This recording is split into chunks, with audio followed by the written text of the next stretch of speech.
منى انت مو جايبتنا هنا تحدثين بهاي الطريقه. انا باكر وياك بلقى يوم الاربعاء اقيم دعوه عليك. طيب اوكي، اقيم دعوه عليك بالتشهير. جيد. لماذا اليوم جنابك ظالم ومستولي على بيت السيد صابر الدوري؟ ما مستولين، مو حس صحيح هذا الحديث. روحي لعقارات الدوله. أي. اول شيء مصادر وانا ماجره من ابدا عقارات ما الدوله. مصادر محجوز. روحي مصادر محجوز. مصادر، اسمعي مني. مصادر.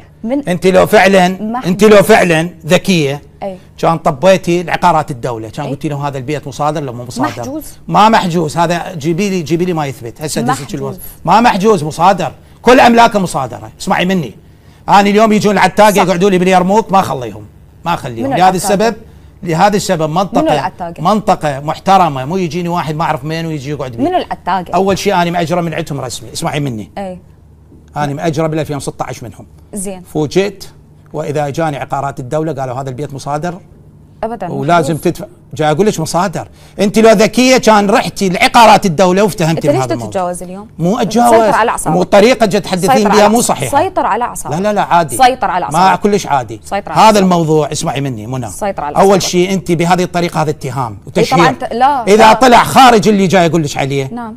انا وياش بيننا وبين القضاء. اوكي. يعني انا ماخذه من عقارات الدوله ماجره. موجود. انت ماجره من عقارات الدوله. انت ماجره من اولاد صابر الدوري. كان بال 2016 محافظ كربلاء الاسمر. لا بال 16 اللي اليوم مسجون اسمعي مني. في سجون العراق. اسمعي اجرته بال 2016. اسمعي اجرته منهم ولغايه ال 20 انا اعطيهم ايجارات لغايه ال 22. لا لل 22 اعطي ايجارات لهم. عقارات الدوله اجتني قالوا بعد ما تنطي. شو وقت عقارات الدوله اجتك؟ بال 22. شو بس بال 22 تذكروا انه اكو لا مصادر.